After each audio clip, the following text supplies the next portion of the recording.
ये अफसाना निसार राही का लिखा हुआ है और इसका उन्वान है चमत्कार। सोने से पहले की तैयारियों यानी मुंह हाथ धोने वगैरह के बाद मैं बिस्तर पर जा लेटा तो दिमाग में गुनूदगी आने लगी। मेरे लेटने में कुछ ज्यादा देर न हुई होगी कि मेरे कानों ने सुना कि मेरे घर के बाहर शोर हो रहा है, जो कि इंसानों की आवाजों का था।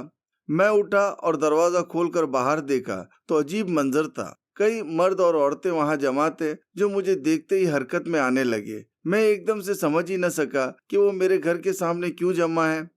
मैंने उनसे पूछा, भाइयों और बहनों, आप मेरे घर पर क्यों आए हो? हमें आपसे बड़ी शिकायत है। उनमें से एक ने कहा। आपको मुझसे क्या शिकायत हो सकती है? मैंने जवाब दिया, मैं न तो नेता हूँ और न कोई सरकारी अफसर। मैं वकालत करता था, मैंने वो भी छोड़ दी है। बस कहानियां लिखता हूँ और छपवाता हूँ। मैंने कभी किसी को नुकसान नहीं पहुंचाया। मैंने तो गरीबों की मदद ही की है। तभी 30-32 साल की गोरी रंगत और भरे भरे बदन की एक खूबसूरत औरत, जो कि हल्के नीले रंग के फूलों वाले सफेद साड़ी पहने थी, वो आगे आई और बोली, हमें पहचानो साहब, हम सबको आपने जन्म दिया है। क्या मतलब? मेरे मुंह से हैरत के साथ निकला। मैंने आपको जन्म दिया है? मेरे तो सिर्फ 2 बच्चे हैं। अजी, आपने हमें अपनी कहानियों में जन्म दिया है, वो औरत बोली। तुम कौन हो भाई? अपना तारुफ यानी परिचय ठीक तरह दो। मैं कजरी हूँ साहब, ज्वाला प्रसाद की बहू। वो जो आपने कजरी नाम की कहानी लिखी थी, तो उसमें आपने अपने कलम से मुझे यानी कजरी को बना दिया और जिंदा इंसान की तरह मन मर्जी से मुझसे काम कराए और मेरे बारे में झूठ सच लिख दिया। सच कम और झूठ ज्यादा। तुमने लिखा कि मेरा ससुर मुझ पर डोरे डाल रहा था। ऐसा क्यों लिखा? मैंने अपने दिमाग पर जोर दिया। कजरी तो मेरे अफसाने कजरी की हीरोइन है, जो कि महानामा आजकल में शाया हुआ था। तब मैंने जवाब में कहा, मैंने क्या गलत लिखा? ऐसा मैंने तुम्हारी हकीकी यानी सच्ची जिंदगी से लिया है। अब आकर मुझसे मुंह मिला रही हो। लेकिन सवाल यह है कि तुम किताब में थी, तुम जिंदा इंसान के रूप में कैसे आ गई? ऐसा भगवान ने किया, वो कुछ भी कर सकता है, कजरी बोली। हम आपकी किताबों में से निकल निकल कर आ गए। कैसे आ गए हमें क्या पता। ये बात वहां मौजूद बहुत से लोगों ने कही। मैंने देखा कि वहां तकरीबन 50-60 मर्द जन थे, जैसा कि उन्होंने अपने अपने नाम लेकर बताया। उन लोगों में मेरी कहानी काली रेखा का मजनू की रेखा, कहानी 11सी का माचल सिंह, कहानी बाप की रखेल की नंदी और रोशनलाल, कहानी कठपुतली के धागे की शकुंतला अम्मा वगैरह थे। गोया मेरे बनाए हुए अच्छे बुरे किरदारों की भीड़ थी। उन सबको पूरी जिंदगी के साथ अपने सामने देखकर मैं हैरत ज़दा रह गया। ये तो करिश्मा यानी चमत्कार हो गया। जब चमत्कार हो गया तो फिर चमत्कार को नमस्कार हर कोई करता है। मैंने बात आगे बढ़ाई, लेकिन शिकायत क्या है आप लोगों को मुझसे? सब लोग जो कि मुत्तहिद थे मेरे और ज्यादा करीब आ गए। इसलिए मैंने सभी से कहा, एहतजाज यानी विरोध करने आए हो मेरे पास? लेकिन किस बात का? मैं तुम्हारी कहानी हाँ मैं बूढ़ा खुसट हूँ का सैगल हूँ। एक आदमी ने कहा, तुमने हमें अपनी कहानी में खराब आदमी बनाया, मुझ बूढ़े के अंदर सेक्स की आंख जलाकर रंडियों के पास भेजा। ऐसा क्यों किया? और तुमने अपनी कहानी बलात्कार में मेरा पति होते हुए भी अपने नौकर बहादुर के साथ मुझे बुरा काम करते दिखाया। ये बात मेरी कहानी की हीरोइन शुभा राय ने कही। ये कोई तुम्हारी शराफत है? कहानियों में खराब कैरेक्टर बनाकर हमारे देश के समाज को खराब बता रहे हो। और जिस बच्चे को बेटे की तरह पाल पोस के मैंने बड़ा किया, उसी से तुमने मेरा बलात्कार कराया। तुम गंदी जहनियत के राइटर हो। यह बात मेरी कहानी बाप की रखेल की मरकजी किरदार नंदी ने कहा। ऐसे इल्जामात अपने बनाए हुए किरदारों से सुनकर मैं थोड़ा परेशान हो गया। ये सोच कर के अब न जाने क्या होगा, ये लोग मेरे साथ न जाने कैसा सुलूक करेंगे। मैंने कहा, सेक्स पर मंटो ने बहुत कैरेक्टर बनाए, उसे तो कोई कुछ नहीं कहता। अदालत ने भी उसे कई केसों में बरी कर दिया। हम नहीं जानते मंटो कौन है। शोभा राय फिर बोली, वो अपने बनाए कैरेक्टर से बच गया होगा, तुम पकड़ में आ गए हो। हमारी आत्माएं तुम्हारे लिखने से बेचैन थी, सो हम किताबों से बाहर आ गए।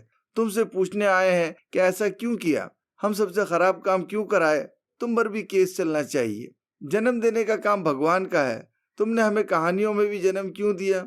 ये बात एक गांव वाले मर्द किरदार ने कही। मैंने उसका नाम पूछा तो उसने अपना नाम कनीराम बताया। मैंने अपने दिमाग पर जोर डाला तो मैंने उस किरदार को पहचान लिया। वो मेरी कहानी बूढ़े मगर अरमान न हुए का कनीराम पटेल था, और जो ये कहानी हिंदी में साठा और पाठा के उन्वान से छपी थी। उसने कहा, मेरे जैसे बुड्ढे को औरत की इतनी जरूरत न हुए है कि जितनी तुमने बताई, और मुझे गांव गांव फिरा के औरत दिला दी, जिससे मेरे गांव में मेरी भारी बदनामी हुई। औरतें कुएं पर खड़ी मुझ पर खूब हंसी थी। काहे किया ऐसा बाबू? क्या तुम्हारे दिमाग में औरत के सिवा कुछ नहीं? तब मैंने वहां मौजूद सभी से कहा, करीब 100 साल से यहाँ इस मुल्क में लोग कहानियां लिख रहे हैं, और वो अपनी कहानियों में किरदार यानी आदमी औरत झूठे सच्चे बना रहे हैं। वो तो कभी जिंदा नहीं हुए। मेरी ही कहानियों के कैरेक्टर यानी तुम लोग जिंदा क्यों हो गए, ये मेरी समझ में नहीं आया। इस युग में जो ना हो जाए दद्दा वो कम है। मेरी किसी कहानी के मुअन्नस किरदार ने कहा, जिसे मैं पहचान न सका। आगे उसने कहा, कितनी कितनी चीजें ऐसी आ गई है जिनका अपन सोच भी नहीं सकते थे। जे मोबाइल, जे टीवी, जे सड़क के ऊपरे सड़क। तो इसके लिए मैं क्या करूं? मैंने तो तुम लोगों को जिंदा नहीं किया, ये ऊपर वाले का ही काम लगता है। बहुत सारे लोगों की तरह तुम भी जिंदा होकर दुनिया में आ गए हो, तो दुनिया वालों की तरह जीना सीखो, बड़ा मजा आएगा। ये दुनिया बहुत प्यारी है, यानी बहुत अच्छी है। यहाँ हवा है, पानी है, खाने की किस्म किस्म की चीजें हैं, दरिया है, तालाब है, समंदर है, और यहाँ रोमांस भी होता है, यानी मर्द और औरत एक दूसरे से प्यार करते हैं। जाओ ऐश करो। होगी ये दुनिया तुम्हारे लिए अच्छी? कजरी ने फिर से बोलना शुरू किया। हम में तो जब से जान पड़ी है, हम परेशान हैं, बहुत दुखी है। दुनिया वाले हमें बहुत सताते हैं। हम लोग उन्हें कुछ अलग ही नजर आते हैं, कि जैसे किसी ऊपर के गोले से आ टपके। देखो, हमारी सूरतें यहाँ के इंसानों जैसी नहीं है, थोड़ा अलग है। तो मैं क्या करूं? मैंने आजिज आकर कहा, तुम ये करो कि जैसे कोई औलाद पैदा करके पालता है, वैसे ही तुम भी हमें पालो। एक बूढ़े खुसट ने कहा, तुम लोग तो बहुत सारे हो, मैं कैसे इतने सारों को पाल सकता हूँ? मैंने गलती से बहुत सारी कहानियां बना डाली और उनमें किरदार यानी चरित्र बना दिए। मैं तो अपने 2 बच्चों को ही पालने में परेशान हूँ। आजकल किस कदर महंगाई है। मेरे पास न जमीन है और न बड़ा सा कोई मकान। मैं इतने सारों को खिला ही नहीं सकता। तुम लोग शहर में जाओ, कोई काम धंधा ढूंढो, किसी तरह जिंदा रहो और मौज उड़ाओ। देखो कैसे कहे थे कि मौज उड़ाओ। एक बूढ़ी औरत ने कहा, अरे यहाँ तुम्हारी दुनिया में न कोई रोटी देते, न पैसा, और न कहीं कोई सोने देते। पुलिस वाले थाने ले जाने की धमकी देते। हम क्या करें? मैं उस बूढ़ी औरत को पहचान न सका। होगी मेरी किसी कहानी की किरदार, मैं किस किस की पहचान करूंगा? अब तो मैं उस उम्र में आ गया हूँ कि अपने शनासाओं को और उनके नामों को ही भूल जाता हूँ, और डरता हूँ कि कहीं किसी दिन खुद को ही न भूल जाऊं। फिर मैंने मजमे से मुखातिब होकर कहा, भाई मैं आपकी परेशानियों के लिए जिम्मेदार नहीं।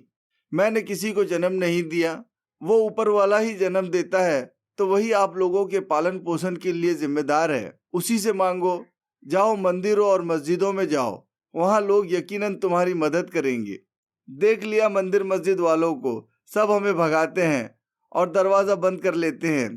कहते हैं ये जगह सिर्फ पूजा नमाज के लिए है। कहते हैं देश के प्रधानमंत्री के पास जाओ, चीफ मिनिस्टर के पास जाओ। और जब हम चीफ मिनिस्टर के बंगले पर गए, मेरे एक किरदार ने कहा, तो वहाँ खड़े पुलिस वालों ने हमें ललकार के भगा दिया। कहने लगे हर कोई उनसे नहीं मिल सकता, अफसरों से जाकर मिलो। अफसर कौन है, कहाँ है, हम नहीं जानते। हम तो बस तुमको जानते हैं। तुम ही हमारे जन्मदाता हो। हम तुम्हारे हैं। हमें खिलाओ पिलाओ और हमारी सेवा करो। मैं क्या करूं? मैं क्या कर सकता हूं? मैं परेशान होकर बड़बड़ाया। वो लोग दरवाजे से टलते हुए नजर नहीं आ रहे थे।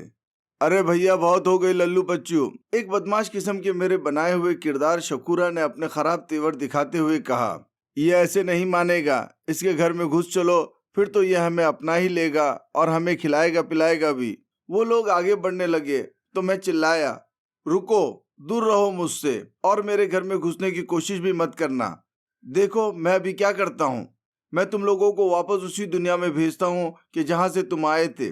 उस वक्त फौरन ही मेरे दिमाग में एक आइडिया आ गया था, तो मैं लपक कर अपने ड्राइंग रूम में गया। मैंने अलमारी से अपनी सारी किताबें निकाली कि जिनमें मेरी कहानियां छिपी थी।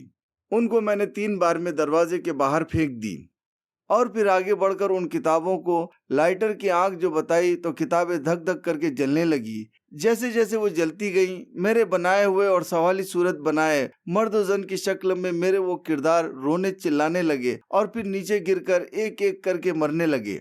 मेरी नींद खुली तो मैं बहुत डरा हुआ सा लग रहा था और मेरी सांस ऊपर नीचे हो रही थी।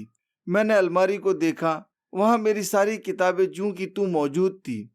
मेरी जान में जान आई।